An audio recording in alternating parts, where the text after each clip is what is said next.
Canto 17, Third Terrace continued. Emergence from the smoke. Examples of anger. The angel, erasure, a beatitude. Climb. Fourth terrace of sloth, sunset and immobility. The structure of purgatory. Love distorted, defective, excessive. Remember, reader, if ever in the mountains a fog caught you, through which you saw no otherwise than a mole does through its skin, how, when the moist, thick vapors begin to thin out, the sphere of the sun shines weakly through them, and your imagination will easily come to see how I first saw the sun again, which was already setting. Thus, making mine equal with my master's trusted steps, I came forth from that cloud into its rays, already extinguished on the lowest shore. O imagination, that sometimes so steals us from the world outside that we do not hear, though 1,000 trumpets sound around us, who moves you, if sense offers you nothing? A light moves you that is formed in the heavens, by itself or by a will that guides it downward. The wickedness of her who changed her form into the bird that most delights to sing appeared as a trace in my imagination, and here my mind was so bound up within itself that it would receive nothing then that came from outside. Next there reigned into my deep fantasy one crucified, his gaze scornful and fierce, and such he died. Around him were the great Ahasuerus, Esther, his wife, and the just Mordecai, who had such integrity in word and deed. And as this image burst by itself, like a bubble losing the water beneath which it formed, there arose in my vision a young girl, weeping loudly, and she was saying, O Queen, why for anger have you wished to be nothing? You have killed yourself so as not to lose Lavinia. Now you have lost me. I am the one who grieve, mother, for your ruin more than any others.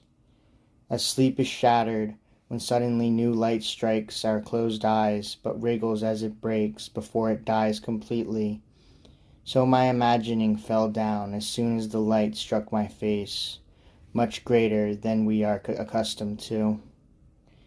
I was turning to see where I was, when a voice said, Here is the place to climb, and removed me from any other thought.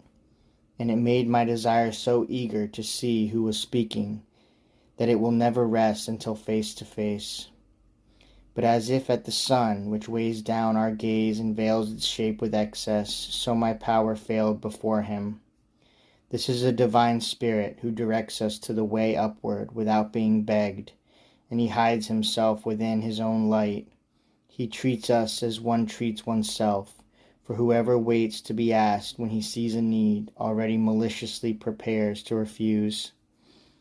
Now let us make our feet accord with his invitation. Let us strive to climb before dark comes, for then we could not until day returns. So said my leader, and with him I turned my feet toward a stairway, and as soon as I was on the first step, I felt something like the motion of a wing near me, and a wind in my face, and one saying, Beati pacifici, who are without sinful anger.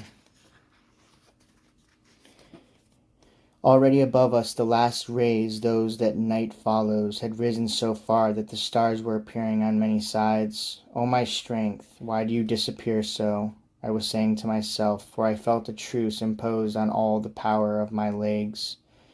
We were where the stairway rose no further, and we were fixed like a ship that is beached.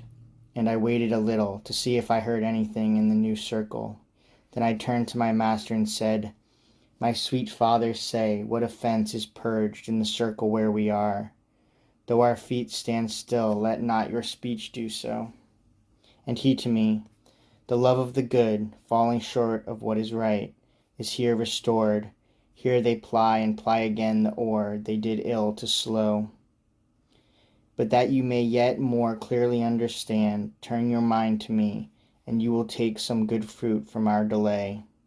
Neither creator nor creature ever, he began, son, has been without love, whether natural or of the mind, and this you know. Natural love is always unerring, but the other can err with an evil object or with too much or too little vigor. As long as it is directed to the first good and moderates its love of lesser goods, it cannot be a cause of evil pleasure. But when it turns aside to evil, or when with more eagerness or less than is right it runs after some good, it employs his creature against the Creator. Hence you can comprehend that love must be the seed in you of every virtue and of every action that deserves punishment. Now, because love can never turn its face away from the well-being of its subject, all things are safe from self-hatred. And because nothing can be conceived as self-existent or divided from the first, every creature is cut off from hating him. There remains, if I judge well in my division, that the evil that is loved is that done to one's neighbor, and this love is born in your slime in three ways. There are those who hope for supremacy through their neighbors being kept down, and only on this account desire that his greatness be brought low. There are those who fear to lose power, favor, honor, or fame, because another mounts higher, and thus are so aggrieved that they love the contrary. And there are those who seem so outraged by injury that they become greedy for revenge, and thus they must ready harm for others. This triple love is wept for here beneath us. Now I would have you consider the other, which runs after the good with corrupted order. Each confusedly apprehends a good in which his spirit may be quieted, and desires it, and therefore each strives to reach it. If slack love draws you to see it or to acquire it, the sledge, after just repentance, punishes you for that. Other goods there are that do not make one happy. They are not happiness. They are not the good essence, fruit and root of all goodness. The love that abandons itself excessively to these is bewailed above us in three circles. But how one must speak of it as tripartite, I do not say, that you may seek it out for yourself.